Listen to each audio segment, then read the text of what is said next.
Makanya beberapa anak yang ini kemungkinan akan ngarah ke sana. Tinggal nanti saya selalu ngingetin sih tentang keterbukaan diri untuk menyerap ilmu apapun. Karena jangan-jangan kejebak sama keinginan pengen satu bidang, akhirnya nggak bisa membaca helicopter view atau zoom out tentang visual itu seperti apa.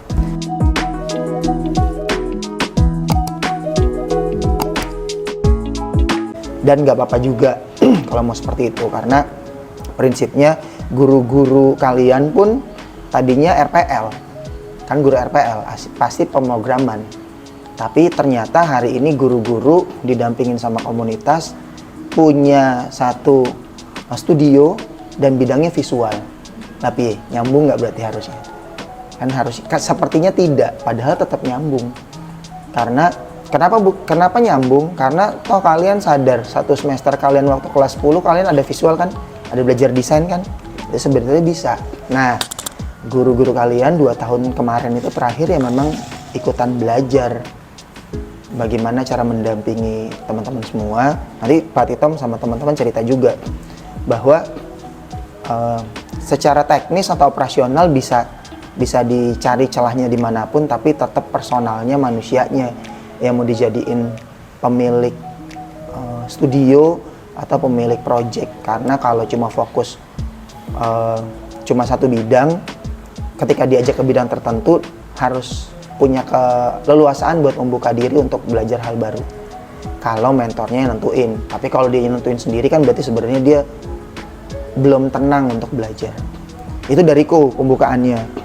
Pak Titom, monggo kasih beberapa insight lah atau saran buat adik-adik yang lagi belajar mumpung hari ini lagi kunjungan monitor.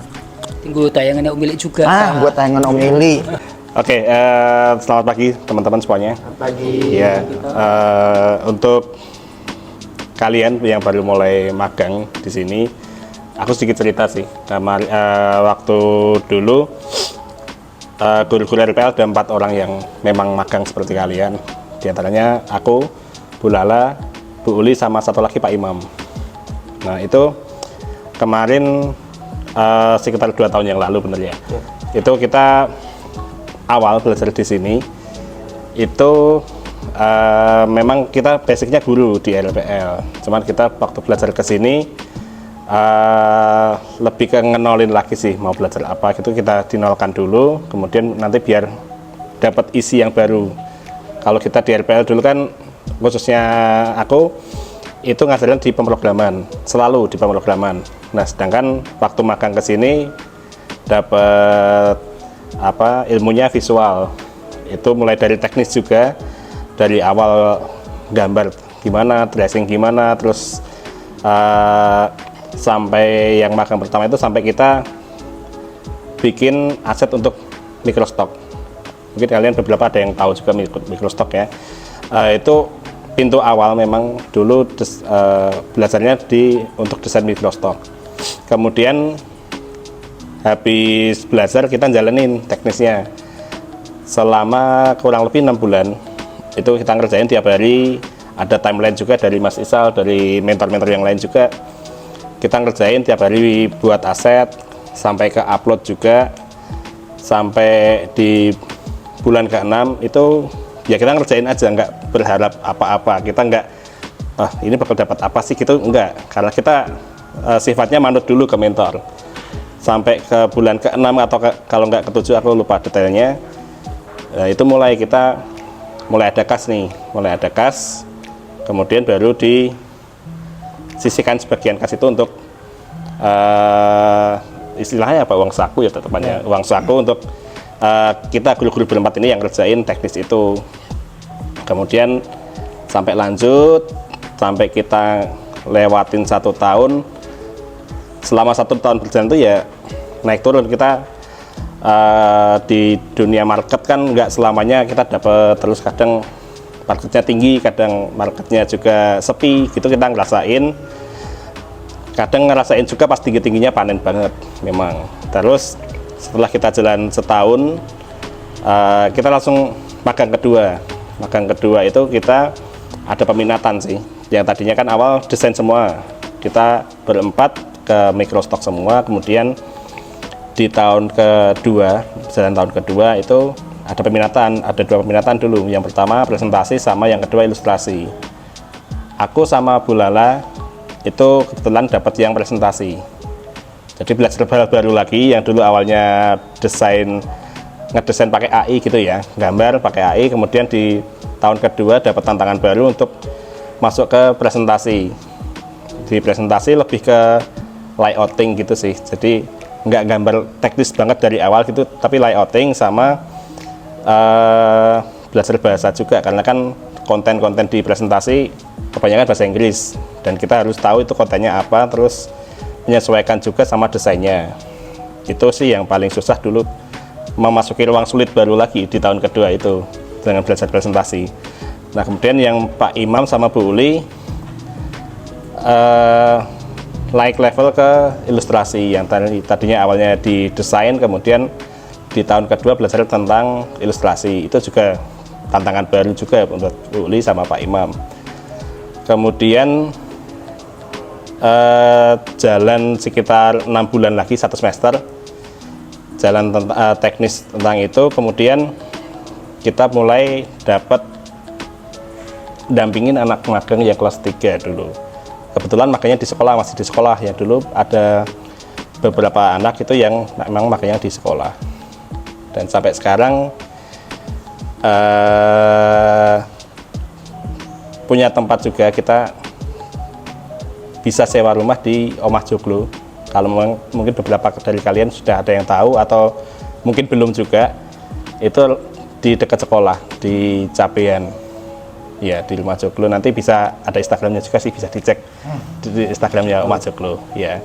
Nah di sana juga jadi tempat belajar alumni sama beberapa teman-teman kalian yang kelas 12, ada yang magang di tempat sana. Kemudian alumni angkatan 2 ya, kalian agen 2 itu semuanya diserap di Omah Joglo sampai sekarang, seperti itu. Jadi kalau kalian ini belajar magang baru awal ya, ini langkah kalian untuk memasuki ruang sulit baru. Mesti kalian dapat banyak banget nanti pas magang di sini, entah itu teknis, non teknis. Pokoknya selama di sini ya, kemarin pas pembukaan udah dikasih tahu sih kalau manut sama mentor. Kemudian di sini memang tujuannya untuk belajar. Kalau dari aku gitu, Mas Isal. Kasih bekal non teknis Pak ke 123 456. Oh ya. Untuk aku, dari aku, yang penting kalian di sini selama belajar di sini, selain teknis juga yang penting ini sih, kalian belajar mengelola diri kalian di sini. Di sini kan beda banget nih sama di rumah. Yang pagi kalian di tempat tinggal di kos harus mungkin ada piket, ada ya selain piket kebersihan ada mungkin ngobrol juga di pagi. Nah itu kalian biasain, nanti kalian rasain manfaatnya, pasti ada, pasti kalian dapat nanti manfaatnya gitu. Kemudian juga lebih disiplin di sini menurutku daripada kalian di rumah. Apa-apa kan kalian ngurusin sendiri. Kemudian empati sama temen satu tempat tinggal paling enggak. Nah empati bisa ditunjukkan macam-macam sih, dari yang piket tadi dilaksanain. Kemudian biasanya misalnya kalian tidur sendirian, sekarang ada sekamar ada temennya tidur juga. Nah itu juga kalian harus adaptasi sih, dan nanti ya manfaatnya kalian rasain pas jalan magang ini, bahkan nanti setelah selesai magang ini menurutku gitu. Makasih Pak Imam. Siap. Ya. Bu Lala, Bu Uli, nambahin sedikit Bu, muatin putra-putrinya proses magang seperti apa, monggo Bu. Baik, selamat pagi semuanya. Kesempatan kali ini senang ketemu sama kalian di sini. 1 minggu ya sudah ada perubahan ini ya. Kalau di sini aku cuman berpesan sih, karena kebetulan saya wali kelasnya mereka, kelas 11 tuh sama saya. Jadi aku lebih kepesan sama kalian, kalian di sini bakalan banyak belajar yang jelas. dan pasti berbeda lingkungannya di sekolah dan di sini juga. Tadi sudah disampaikan Pak Titom, kalian bisa belajar mengelola diri sendiri, dan di sini pun tidak hanya teknis.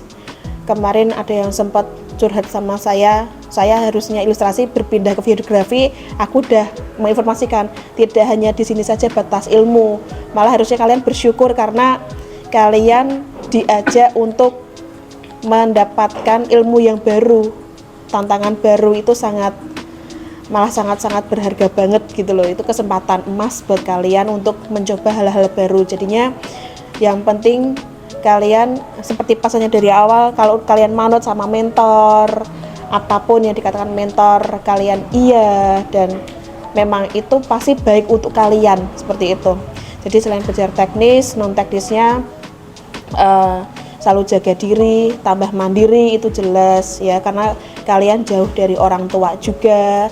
Belajar hidup mandiri itu jelas, dan aku pengen seperti yang saya sampaikan sebelum-sebelumnya gitu ya, kalian itu kan kelas percontohan di sekolahan, itu udah 3 angkatan keempat ini kalian. Jadi aku harap ke depan besok setelah kalian pulang dari magang itu pasti kalian bakalan menjadi sorotan lagi nih. Nah, jadi sorotan lagi, sorotannya pasti yang baik-baik, karena dari dulu anak-anak yang ikut program karir anak itu udah disorot baik, dan itu terbukti dari angkatan yang pertama, dan itu kebukti 2 tahun ini teman kakak kelas kalian yang di angkatan pertama itu udah banyak yang menjadi pengelola studio ya Mas Isal ya. Jadinya aku pengen kalian pun juga seperti itu, seperti kakak kelas kalian, jadi memberi contoh yang baik dari teman-teman kalian yang mungkin baik, jadi kalian jadi lebih baik dari yang terbaik gitu. Kayak gitu aja sih kalau dari saya. Iya, sama-sama. Bu Uli nambahin. Oke, kalau dari saya mungkin kalau di sekolah kita jarang bertemu ya, karena saya nggak ngajar kalian, tapi saya berpesan bahwa kalian itu di sini belajar ya, apapun yang kalian pelajari itu diterima, jangan baper gitu ya. Apapun itu yang dikatakan mentor, arahan dari mentor itu bisa kalian ikuti dengan baik.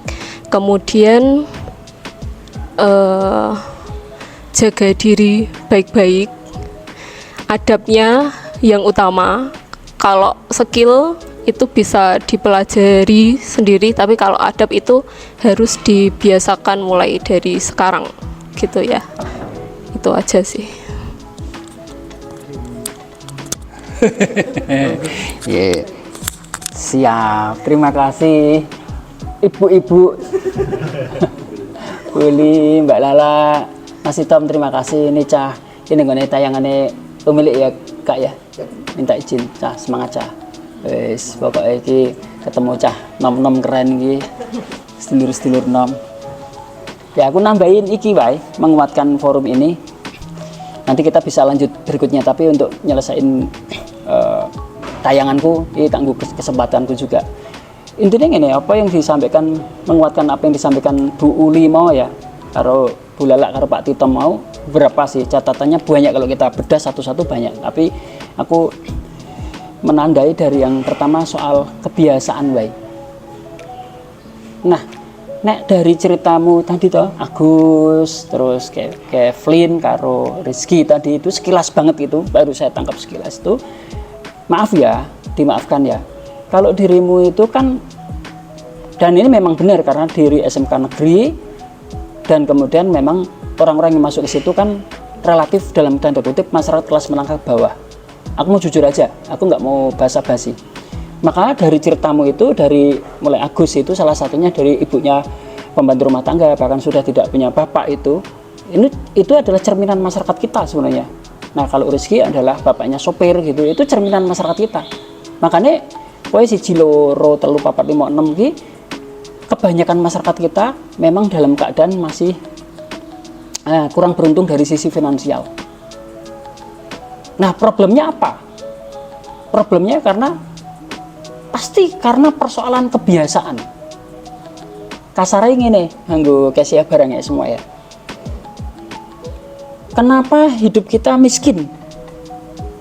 Selalu gitu Pak Titom. Hidup itu mengenur tak janjane. Kenapa miskin? Terus ditanya dong, why? Mengapa? Jawabannya karena kebiasaannya, cara berbuatnya sehari-hari dengan cara mental miskin. Jawabannya gitu. Terus pertanyaan lagi tambah. Terus kenapa Om Ili kaya? Aku Om Ili, kenapa Mas Isal kaya? Kenapa keluarganya Mas Isal, dalam ini adalah putranya yang sekarang usia 16 tahun, namanya Husin. 16 tahun berarti usiamu kan? Punya penghasilan UMR Semarang. Penghasilan UMR Semarang kan? Tahu dong, sekitar di atas Salatiga pasti. UMR itu pasti di atasnya, maaf ya Bu Guru, di atas Bu Guru, karena Bu Guru kan di Salatiga. Maksudnya bukan merendahkan, Salatiga dengan Semarang berbeda. Kenapa? Karena yang dilakukan hidupnya adalah sehari-hari adalah mental kaya. Itu anak 16 tahun. Udah ketemu orangnya belum Busin? Nah itu. Terus ada lagi, saya kasih contoh lagi, anaknya Om Ili, ini pamer nih. Anak Om Ili sekarang 20 tahun, sudah nikah. Namanya Nabila. Suaminya namanya Zaki. Zaki sama Nabila sudah pernah ketemu. Ketemu pun di komunitas. Pacaran baru sekitar setengah tahun gitu, terus segera nikah. Karena gini, kenapa kok mereka kaya hari ini, punya uang ratusan juta? Kenapa? Aku bilang nih, tak ulang. Kenapa Nabila punya uang ratusan juta? Zaki dan Nabila ini.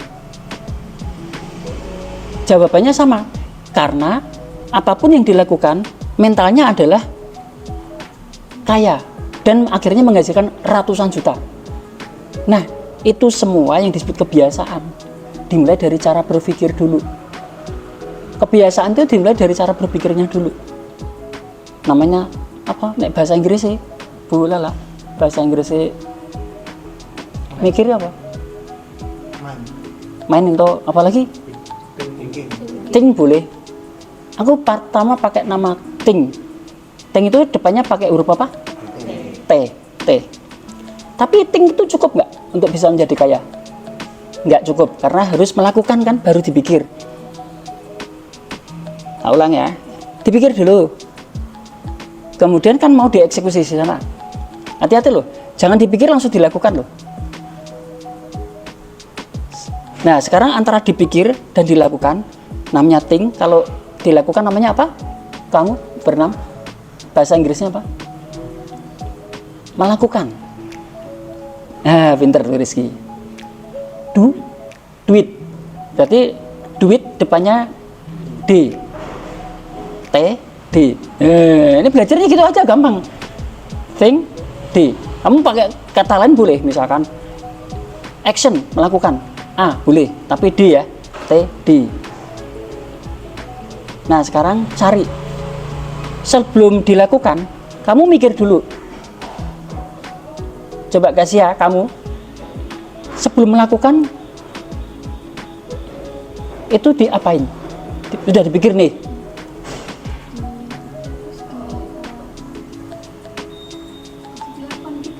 Sebelum dilakukan, ada dong antara ruang. Dicoba boleh. Namanya nek aku nyekel dibatin. Dibatin di bahasa Indonesia dirasakan. Nek bahasa Inggrisnya apa? Feel boleh apapun sebenarnya bisa. Feel depannya apa? F. Berarti nomor 1 T, nomor 2 F, jangan lupa D. Dah, Om Ili ngasih pelajaran gampang banget. Coba Rizky, kamu kalau mau berhasil, mau jadikan kebiasaan, pertama pikir, kedua rasakan, terakhir ada lakukan. T, F, D. Catat dalam pikiranmu selamanya. T, F, D. T, F, D. Apalin terus. T, F, D. Think, feel, do it. Pikir ke, rasa ke, sing buat pikir ke bener ya. Kemudian lakukan. Makanya ketika mikir ini sedikit agak rumit karena harus bertanya kalau nggak tahu. Bertanyanya kepada siapa misalnya Rizky? Kak Za, oke. Tadi selain Kak Za, kalau Kak Za pergi atau Kak Za besok pagi mati gitu. Kan ada Mas Arif. Mas Arif mati juga. Gitu. Tanya diri sendiri. YouTube kan ada. Nah, tanya YouTube. Ya benar, tanya YouTube, tanya sosial media, tanya Google, tanya banyak sekali yang bisa ditanya. Akhirnya gawatnya Bulala sama Bule bisa jadi anak-anak kita tuh bertanya kepada gurunya itu bisa benar-benar Google, bisa nanti ada istilahnya ada chatbot, ada algoritma yang bisa menjawab semua. Karena memang hati-hatinya adalah betapa pentingnya Bulala Pak Titom hari ini itu bukan hanya sekolah di sekolah yang ditutupi oleh 4 dinding, tetapi juga harus dilakukan dengan cara yang tidak ada dinding yang sekarang ini. Kan ini sekolah nggak ada dinding, dan ini kita sekolah loh, sekolah bareng-bareng loh, tapi dengan cara sederhana. Pelajaran dari Om Willy tadi apa? 3 hal itu apa le? Apa singkatannya? Oke. Ya, wis, think, feel, do it. Ya, coba buat terangke dirimu. Terangke think apa, feel apa, do it apa? Think itu berpikir, terus itu feel dirasakan, terus sama do itu dilakukan. Ya, wis mulai untuk menjadi kebiasaan sementara seperti itu. Wis kita tutup sih sementara ini, kita mau lanjut ngobrol harus dulur-dulur nom, semangat selalu pokoknya sinau dimanapun. Nomor 1 Jogo Bagas Waras. Nomor 2 apa Kak Isal? Silaturahmi jangan lupa. Terakhir cari ilmu terus. Nah, kita belajar dari anak-anak yang lebih muda karena kita berguru, apalagi ada Pak Titom, ada Bu Lela sama dulur-dulur yang lain, bisa saling belajar kita. Terima kasih, semangat Cak.